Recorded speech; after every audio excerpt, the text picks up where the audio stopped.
Mike. Praise the Lord. Praise. Praise the Lord.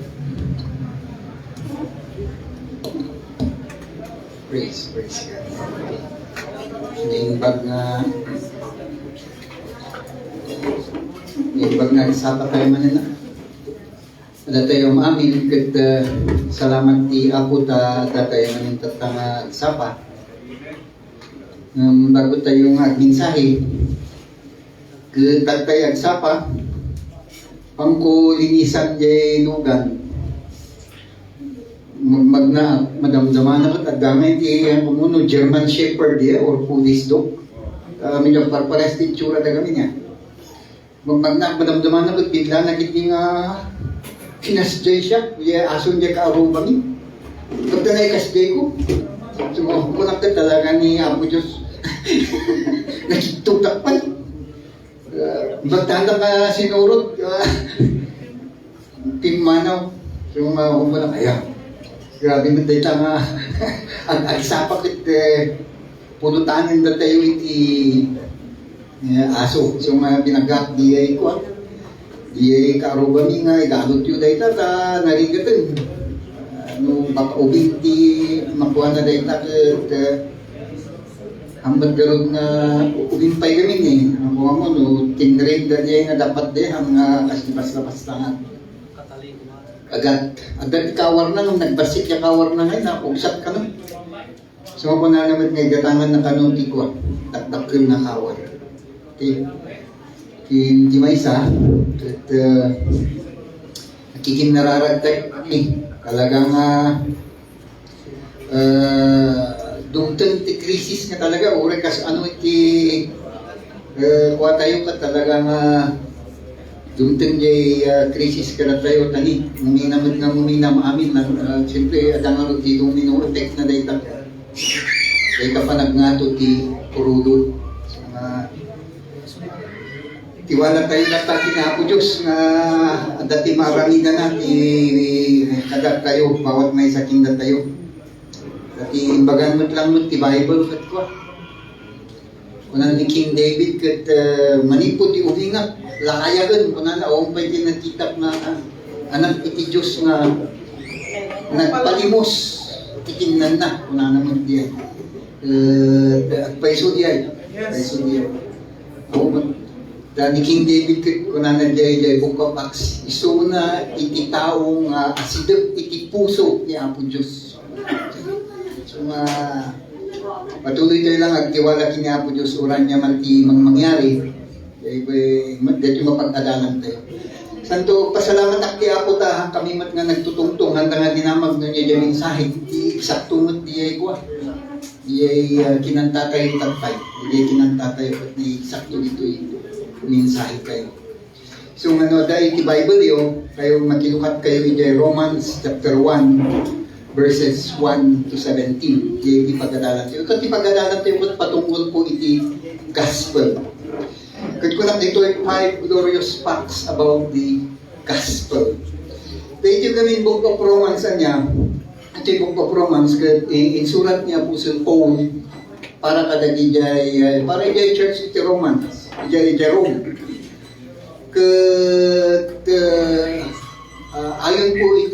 Ayon po sa aking pagsasaliksik itong dito insulat na dito Book of Romans kat adda isuna ijayan third missionary journey na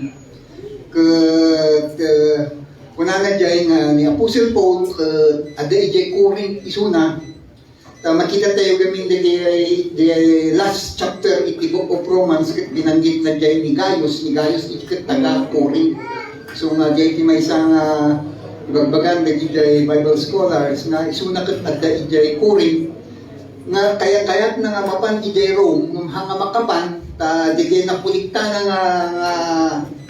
nga nyanaga na ijay na Warta ba?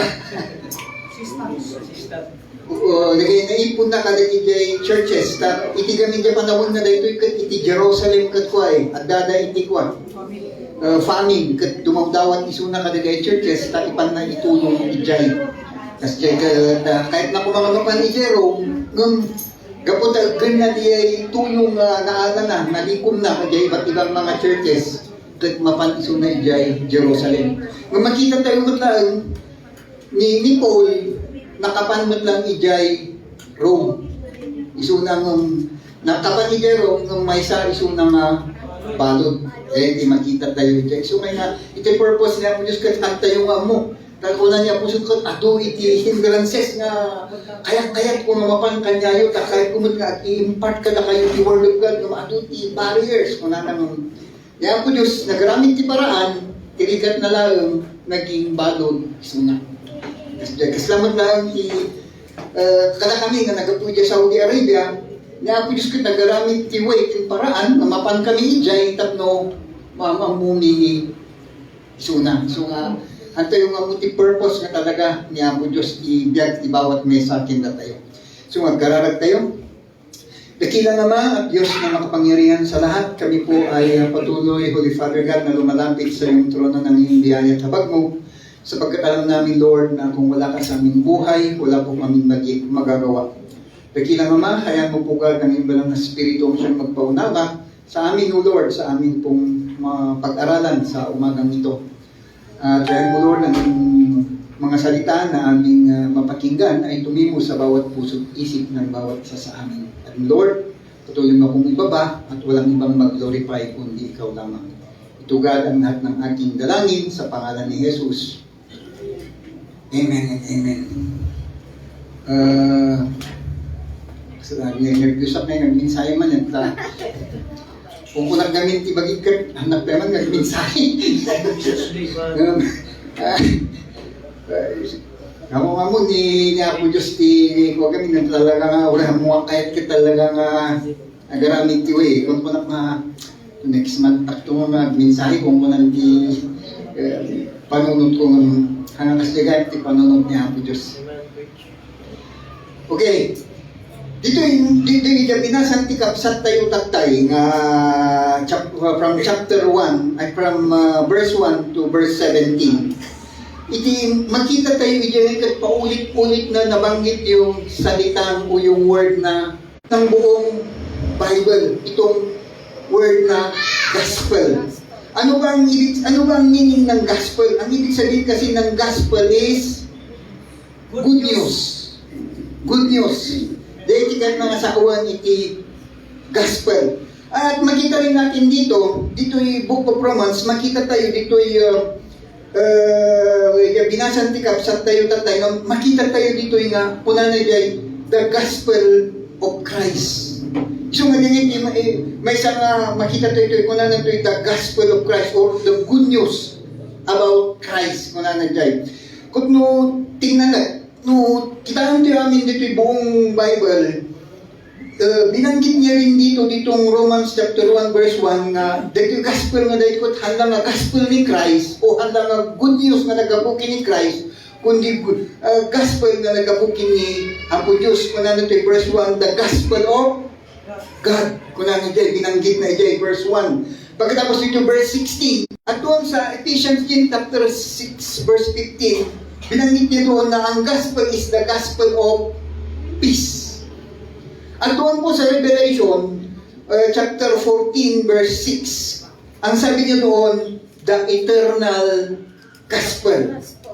Kaya, makita natin dito, yung iba, di ba, nasabi ko kanina, na ang gospel, ang meaning niya is good news. Kaya sa umaga po ito, meron tayong good news na manggagaling po sa ating pong Ama at sa ating pong Panginoong Jesucristo. Ano ba itong mga good news na ito na binabanggit niya dito? Kasi sabi rin niya po dito sa verse 16, I am not ashamed of the gospel. Bakit hindi siya nahihiya sa gospel na ito? Hindi nahihiya si Apostle Paul sa gospel na ito sapagkat itong gospel na ito yung nagbago sa kanyang buhay. Nagbago sa kanyang pananaw sa kanyang buhay. Ano ba kasi ang dating buhay ng Apostle Paul? Siya ay isang parasyo. Siya ay napakatalinong tao. Ang kanyang naging teacher ay si Gamaliel. At kung i-research natin, marami pa siyang ginawa. Siya yung isang persecutor ng mga Kristiyano. Ngunit ang sabi niyo doon po sa doon sa Philippians chapter 3, verse 3 to 8, sabi niya doon, ang lahat na pwede niyang ipagmayabang na na-accomplish niya sa kanyang buhay, ang lahat ng mga yon ay rubbish, mga basura lang yan. Noong nakilala niya si Kristo. Yun yung isang makita natin dito na ang sabi niya, kaya nga ito yung pinaka-good news na natanggap ko sa aking buhay, sabi ni Apostle Paul. Hello. Kaya ang unang-una po natin mapag-aralan, sabi ko po dito, the source of the gospel. Ano yung source? Ibig sabihin yung origin ng gospel. Sabi niya dito sa verse 1 ng chapter 1, sabi niya po dito, Paul, a servant of Christ, called to be an apostle, set apart for the gospel of God. Ano ang origin ng gospel? Ang gospel ay nag-originate sa ating pong Diyos. Yung good news na ito ay nagmula sa ating pong Panginoon. Sabi niya po dito. Kaya po ang good news na ito ay nanggaling sa isang Diyos. At kung titignan natin, kasi kapag nakakatanggap tayo ng isang news, ano bang Tagalog ng news? Balita. Kapag nakakatanggap tayo ng isang balita, ang tinitignan natin ay sino ba yung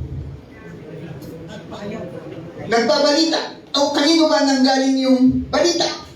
Ang tinitignan natin is yung character ng nagbigay ng balita. Ay, ang makita natin dito, ano yung character ng Diyos na siya yung nagbigay ng good news sa bawat isa sa atin.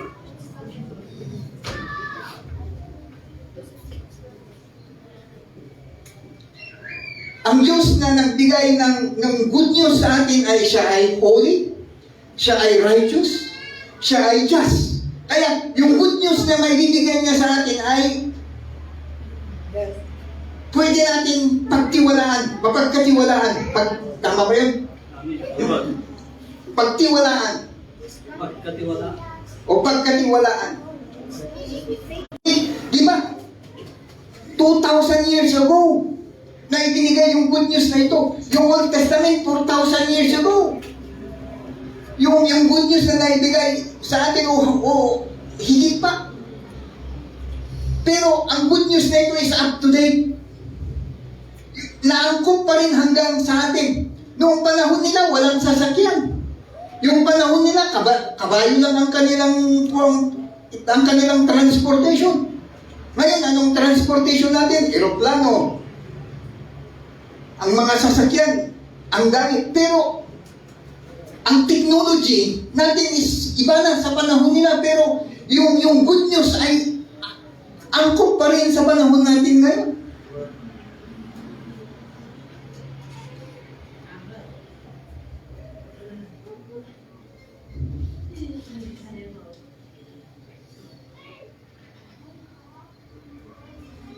Alam nyo, ang batas ng isang bansa o ang isang lugar, katulad, i-example na lang natin ang batas natin sa Pilipinas, yung constitution natin.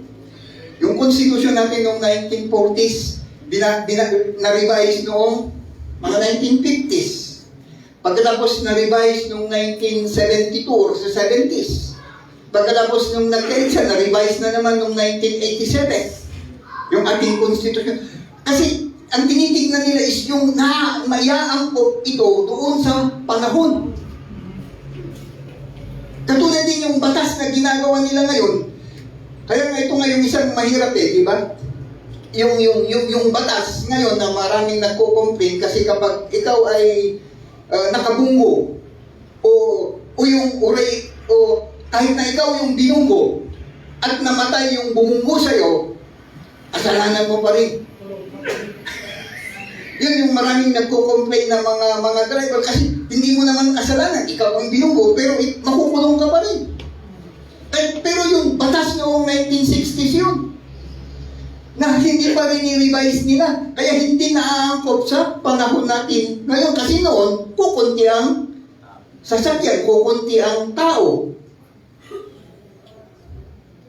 Pero ang Word of God, ginagawa ko ng example yun eh. Pero ang Word of God ay walang revision. Yung ibinigay ng Diyos na revelation sa atin is final na yan. Yung good news na ibinigay niya sa atin.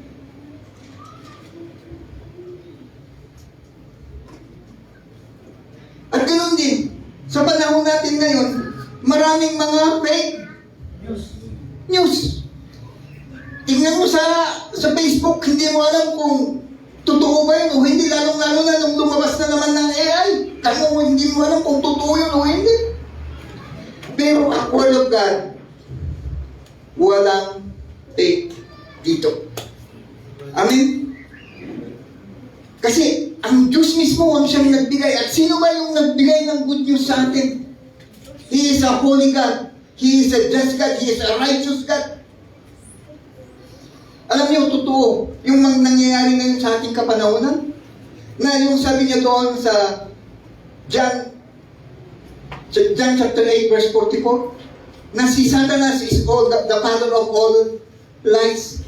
Ngayon, ang nangyayari ngayon eh, tingnan mo, puro fake news. The father of all lies. Kaya sa bawat isa sa atin, mag-ingat tayo. May mga, kahit itong Word of God, binabaluktot nila. Kaya mag-ingat po tayo. Mag-ingat po tayo. Pero, kung talagang gusto natin na malaman yung totoong good news, magbasa tayo ng Word of God, makinig tayo sa mga taong pwede natin pagkatiwalaan na nag-share ng Word of God. Meron pa akong napakinggan na isang preacher, ang sabi niya, nakita daw niya si Satanas daw nandoon sa Europe.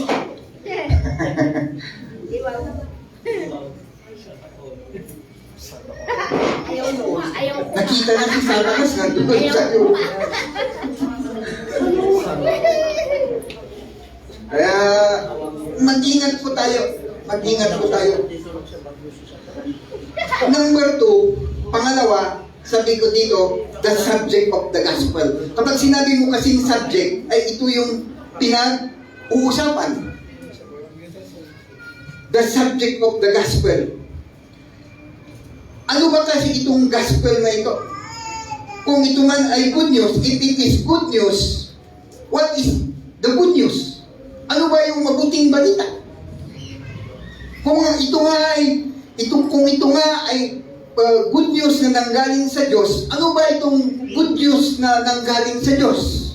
Dito sa Romans chapter 1 verse 3 to 4, ang sabi niya po dito sa 3 to 4, regarding His Son, who as to His human nature was a descendant of David, and who through the Spirit of holiness was declared with the power to be Son of God by the resurrection of the dead, Jesus Christ, our Lord. Ano ang makikita po natin dito? Yung declaration, yung dineclare ng Diyos na si Jesus Christ, yung kanyang concerning His person and work, yung pagkapersona at pagkatapos yung trabaho ni Kristo. Dito sa verse 3, makikita po natin dito sa verse 3, ang sabi niya po dito, regarding His Son, who as to His human nature was a descendant of David. Ibig niyang sabihin, meron siyang pinagmulan bago siya naging descendant ni David. Ang sabi niya po dito who as to his nature was a descendant of David. Kaya kung titignan mo, bago siya naging tao ay meron siyang pinanggalingan, pero ang sabi ng Diyos, itong good news na ito ay si Christ ay nagmula sa lahi ni David, yung kanyang pagkatao.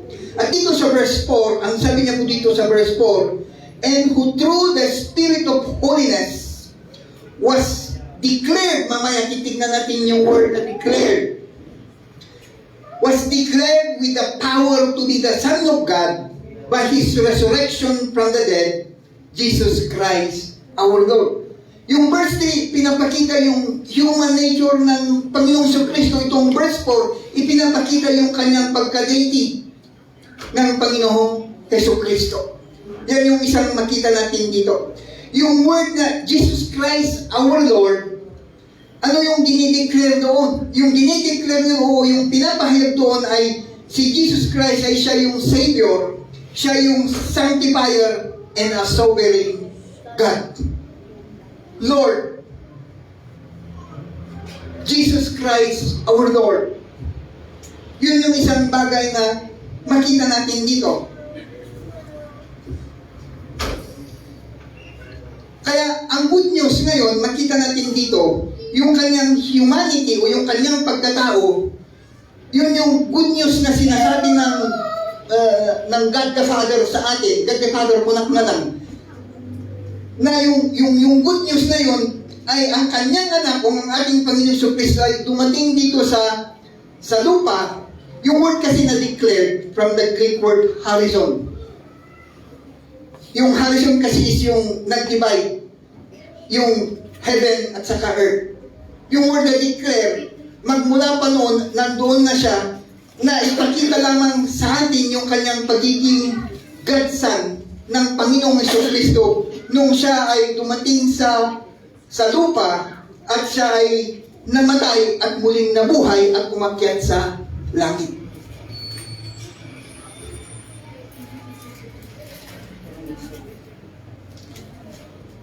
Yun yung isang makita natin dito na yung word na sabi niya dito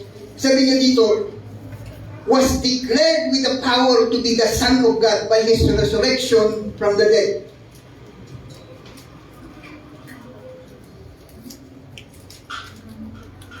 At yung declaration ng gospel na ito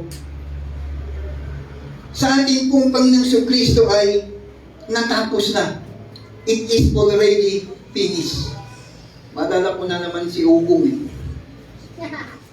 Alam niyo si Ugong yung taga South na dumating dito. Kasi maalala ko na naman kasi yung patastas muna. Kasi seryoso kayo eh. Maalala ko na naman yung word na it is finished. Kasi ang ating Panginoong Kristo, tinapos na niya eh. Yun ang sabi ng God of Allah. Tinapos na. Yung good news is tinapos na ni Christ. It is already finished. Maalala ko na naman yung sabi kasi ni Bishop. Kapag Bisaya daw yung it is finished. It is finished. Wala na. Sabi niya it is finished. Kaya maalala ko na naman si Ugong. Siguro nung kumanta kasi ng ng Country Road, imbis nga West Virginia, i-pronunciation niya, West Virginia. Kaya maraming umama.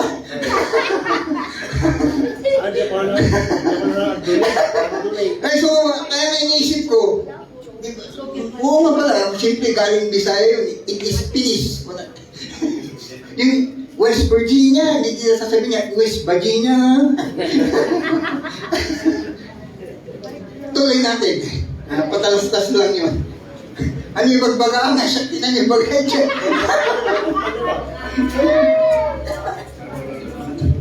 Kaya yun yung makita natin dito. Ano ba yung good news? Yung good news is yung the work of our Lord Jesus Christ o yung kanyang trabaho nung dumating siya dito sa lupa at pagkatapos yung kanyang pagiging deity, yung kanyang pagiging Diyos.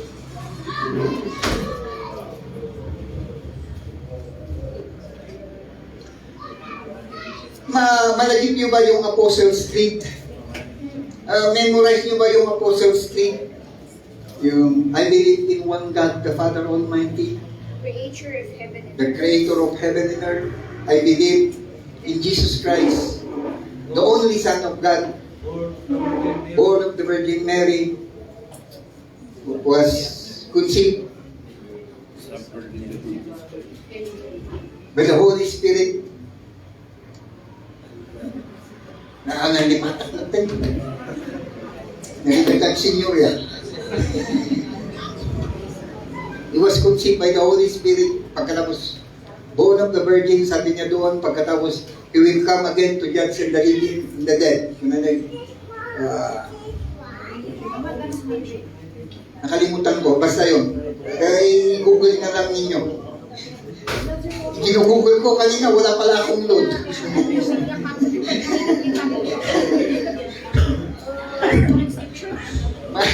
Doon awang gaya mo nun, hamok ka may-google. Minsan kapag ignorante tayo eh. At ang makita natin dito, sabi niya dito, with the power by the resurrection from the dead. Anong ibig niyang sabihin yung by the power of the resurrection the dead? Dito po makikita natin dito na dino-demonstrate dito na ang Panginoong Kristo ay siya ay isang Diyos sapagkat kinangkar niya yung death, yung kamatayan. Walang ibang pwedeng makakangkar ng kamatayan kung hindi ang Diyos. Lahat ng founder ng iba't ibang mga religion, yan si Buddha, yan si Muhammad, namatay ang mga yan pero hindi sila muling nabuhay.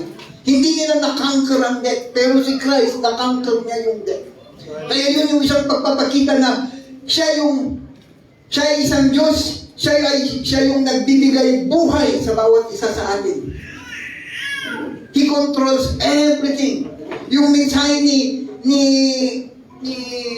Pastor Mike last week,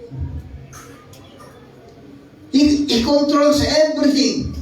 Alam nyo yung heavenly bodies? Yung heavenly bodies, eksakto lang yung mga ikot nila para hindi sila magbunggo.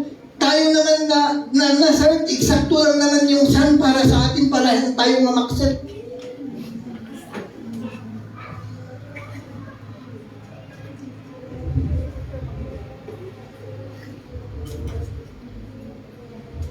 Sabi niya dito, declared with the power to be the Son of God. Ibig niyang sabihin, yung resurrection of the dead ng ating pong Panginoong si Kristo ay naipakita na sa atin. Naalis na yung barrier sa atin.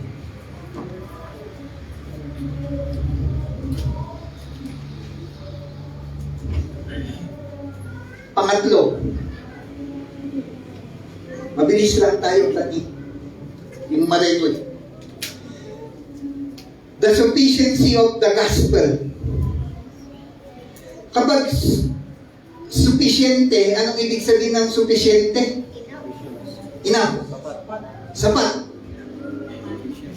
Sakto, walang bawas, walang kulang. Sabi niya dito, bakit sapat? Bakit sapat yung gospel? The power of God for the salvation. Sabi niya dito sa verse 16, it is the power of God for the salvation. It is the power of God for the salvation. Ang kailangan ng tao is, anong kailangan ng tao? Salvation. Kaligtasan.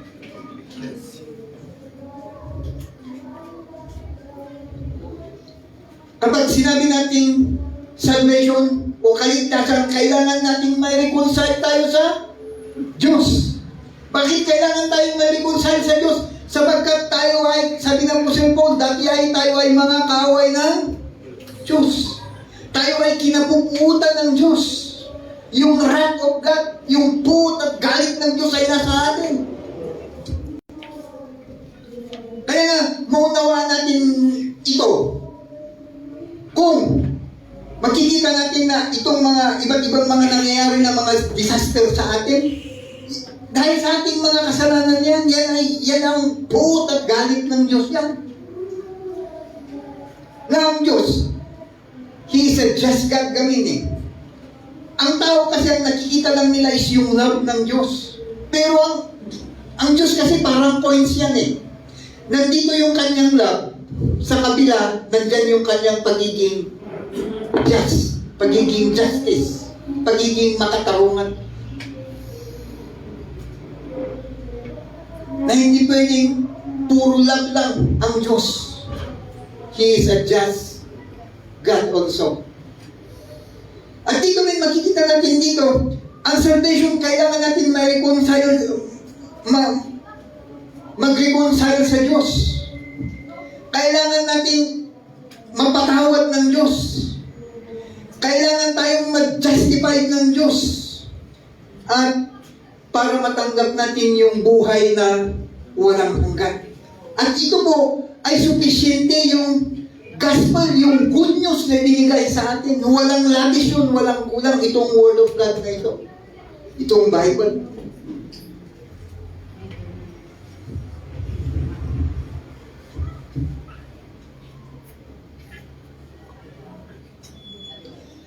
Ang good news kasi na ito, na binabanggit ko, ang gospel na ito, ay hindi po isang advice ng isang tao na sasabihin sa'yo, tanggapin mo ang Diyos.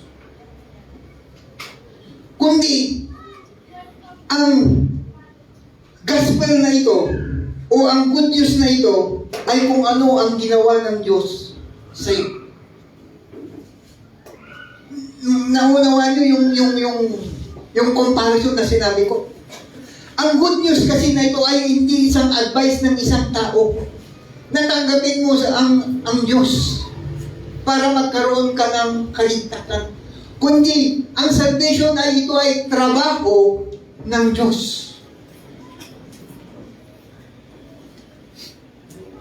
Kaya kung hindi magtrabaho ang Diyos sa atin, hindi natin pwedeng matanggap yung kaligtasan na yun.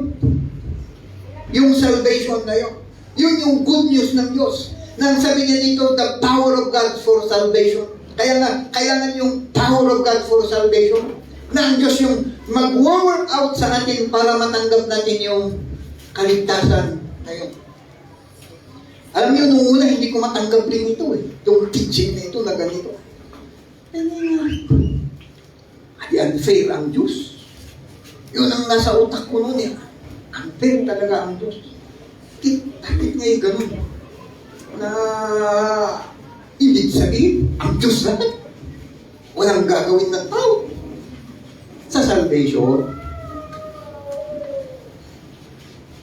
hindi po unfair ang Diyos. Katulad ng aking sinabi, ang Diyos ay hindi lamang puro love, He is also a just God.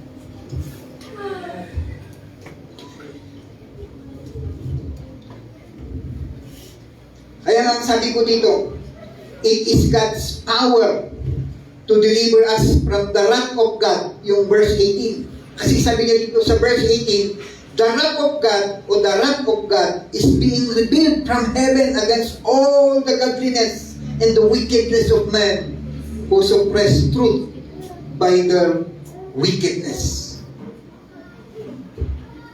Kaya sabi ko dito, it is the power of God to deliver us from the wrath of God and clothe us with the righteousness of God, dito sa verse 17. Anong kanyang sinabi dito sa verse 17? For the gospel or for in the gospel, a righteous from God is revealed, a righteous that is by faith, from first to last, just as it is written, the righteous shall live by faith.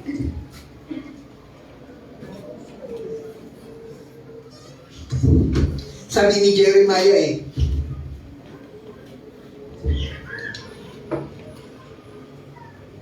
basahin nga natin yung Jeremiah chapter,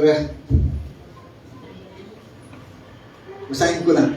Jeremiah chapter 13 verse 23. Sabi niya po dito, can the Ethiopian change his skin or leopard its spots?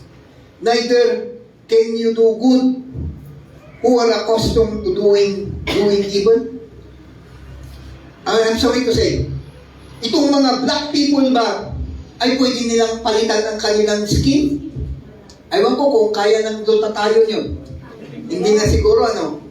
Itong mga brown skin siguro, pwedeng kaya lang ng lota tayo na napalitan. Kasi baka naman yung pinuso po nga mga ibaga nga, at agaroon luta, masukatan yung skin na.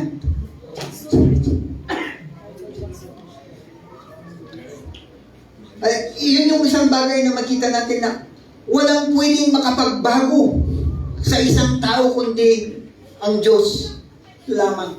Kaya nga, tayo nga, ang palagi natin sinasabi sa ating sarili, magbago na ako.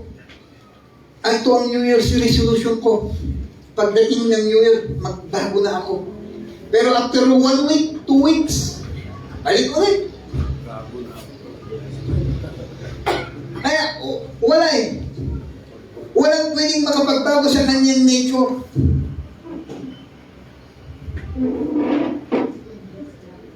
Ano bang makikita natin dito na ang Diyos lamang ang pwede? Kahit ang batas, hindi tayo pwedeng baguhin ang laws na ibinigay sa atin. Ang laws ay hindi rin tayo pwedeng iligtas ang batas. Sa pag ibinigay sa atin ang batas, o yung batas ni Moises, sabihin nga lang natin, para maunawaan natin at makita natin yung ating kasalanan. Pero hindi tayo pwedeng mailigtas ng batas ng Diyos.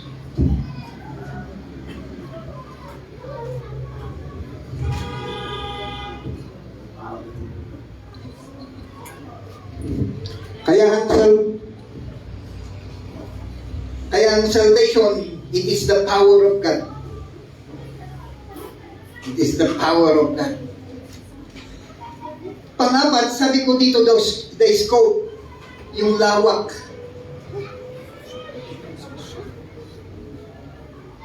Ng good news na ito. Sabi niya dito, for the salvation for everyone. Yung good news ay para sa lahat. Sabi niya dito, for the Jews and Greeks.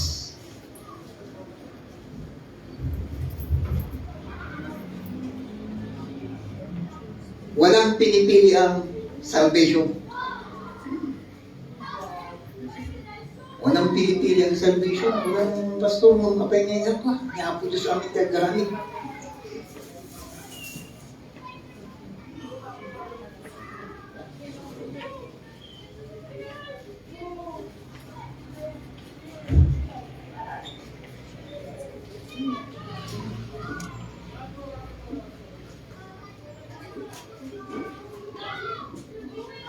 There is no racial barrier to hinder anyone from accepting the good news. Tayo man ay Pilipino, tayo man ay puti, tayo man ay insik, ano pa man tayo,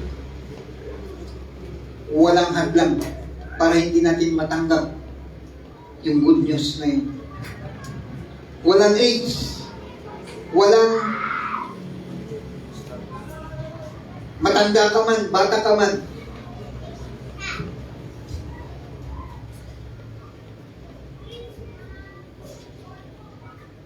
Pero it's not even the moral barrier. Ikaw man ay mabuti, ikaw man ay napakasama.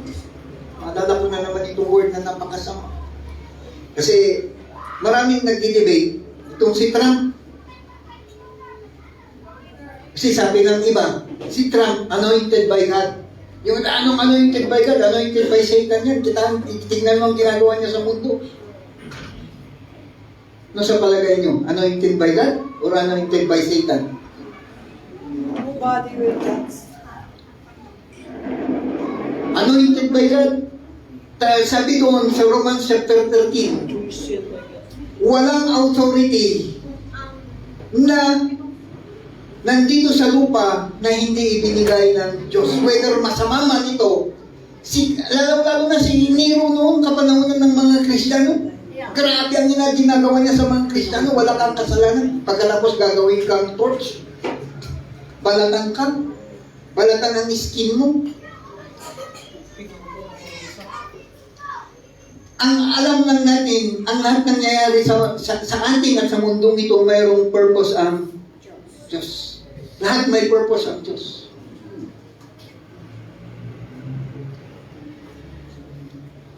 Katulad nga yung testimony kanina ni Pastor Eddie. At pasalamat isunata na napandagan, kasi nung ngayon nung napandagan, kaya ako na sigurado ang natigok niya. Di ba? Lahat ng mga nangyayari sa ating may purpose ang Diyos. Whether good or bad, mayroong purpose ang Diyos. Kaya dito po makikita natin dito, walang barrier. Ito man ay masama. There is no not moral barrier for good or bad.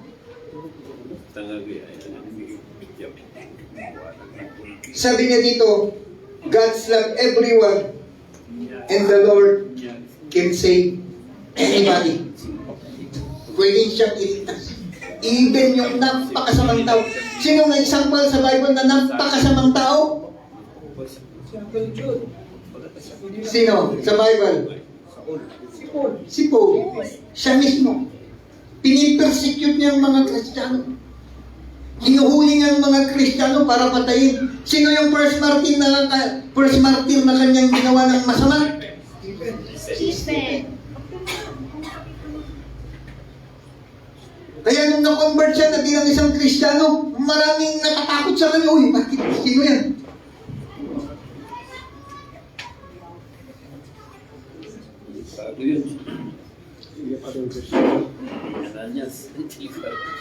Kaya minsan, maalala ko rin si Bishop eh. Apay, pastor mo kaya hindi. Uy, kaya, lukod yan. Wala na. Siyempre, di yung impression na kaslangan, di impression iti tao. Haalan nga magbaling nga mabago iti may isang tao. Pero iti Diyos, kaya niyang baguhin ng tao. Kaya awan ti barrier. Kaya sabi niya doon, ang salvation is for everyone. Pero ang mahirap kasi kapag nagsishare tayo ng Word of God, ang hirap. Amen? Ang hirap. Kasi kapag sinishare natin na, ang Word of God kasi is, sabi doon, hindi po attractive. Ang Word of God ay hindi attractive. Ang good news na sinasabi natin sa mga unbeliever ay hindi attractive. Nakaka-intimidate. Ano yung Tagalog ng nakaka-intimidate?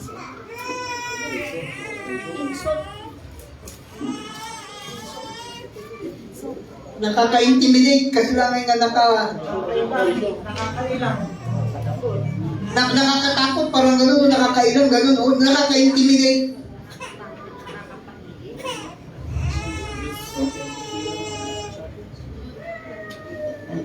Haan nga attractive, nakaka-intimidate. Sabi dito, repulsive to the nature.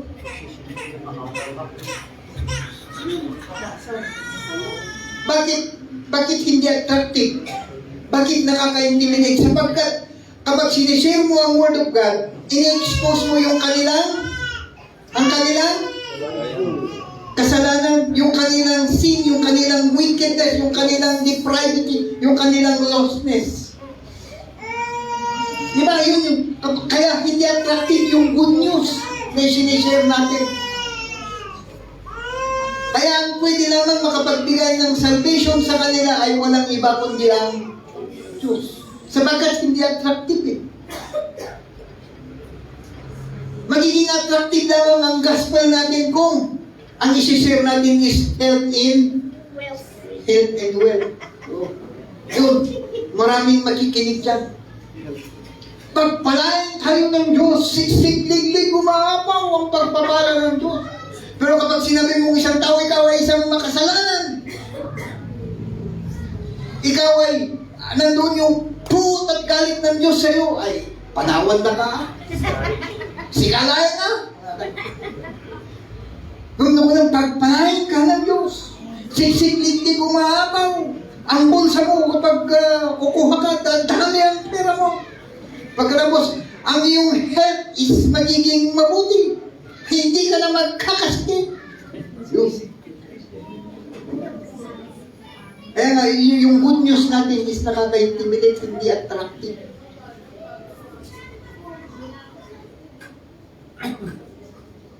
Kaya ang part natin, i-share lang natin ang Word of God, ura yung hanga attractive. Amen?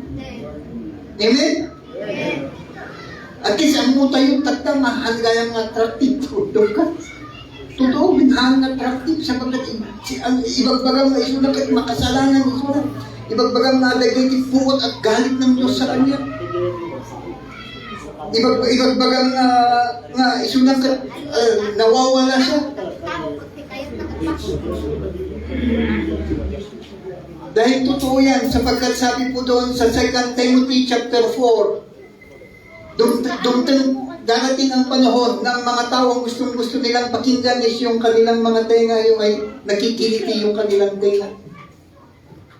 Itching their ears, sabi niya doon.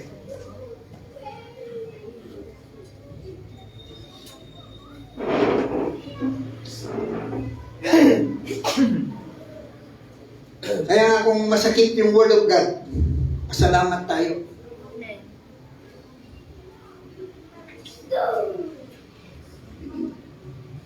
Pinakalas, the simplicity of the gospel.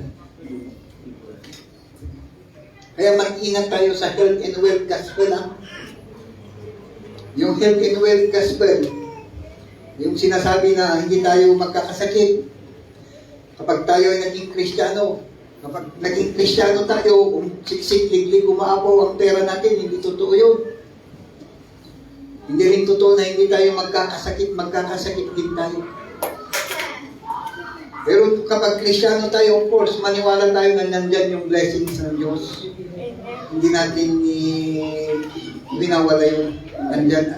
Baka ma-misinterpret na. At alam ka yung blessing niya po Diyos kanya tayo.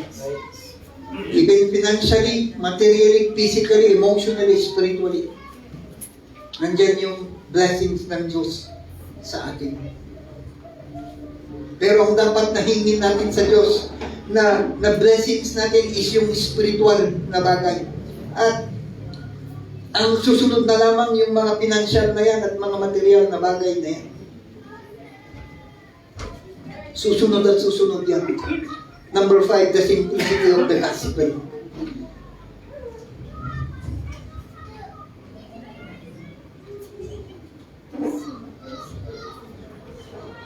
Bakit simple lang ang gospel natin? Napakasimple lang ang gospel natin. Sabi niya dito, sa verse 17, or verse 16 and 17, for everyone who believes. Sabi niya dito, for everyone who believes. O sabi niya dito sa verse 17, the just shall live by faith. Yung believe is by faith. We are saved by faith or by believing. Simple lang. Pagtanggap natin yung good news na binigay sa atin. Ano yung good news na binigay sa atin? Meron isang Kristo na nanggaling sa langit. Nagkatawang tao para tayo po ay, para siya ay mamuhay dito sa lupa.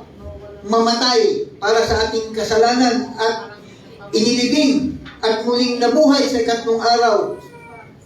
Para tayo rin, kung tayo man ay mamatay, tayo rin ay mabubuhay at siya ay umakyat sa langit para i-prepare ang ating pong kinalalagyan. Yun yung good news. At yun yung dapat na faith natin. O yung believe natin. At ang good news, sinasabi dito na tayo po ay makasalanan po tayo. At tayo po ay naniwala. Hindi lamang ito yung sinasabi ng yung puso na ikaw ay makasalanan, kundi ito yung sinasabi ng good news na ito, na ikaw ay isang makasalanan.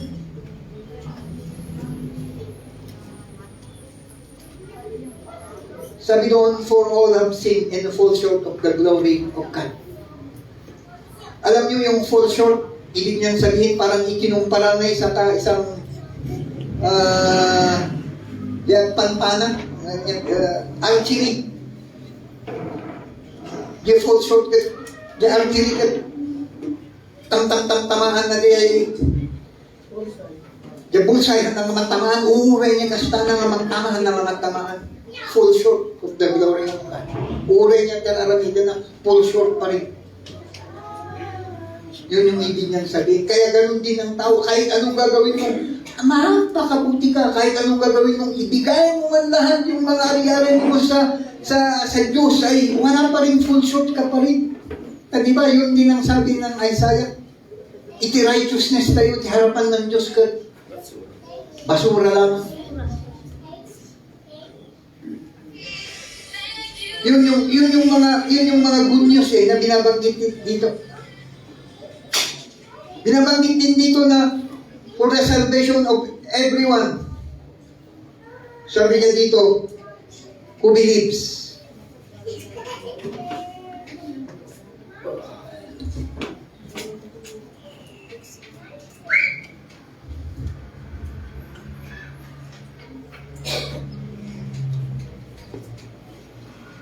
Kaya wala tayong ibang ginawa, kundi ating pong pinaniwalaan yung ginawa ni Christ doon po sa krus ng Kalbaryo. Yun lang eh.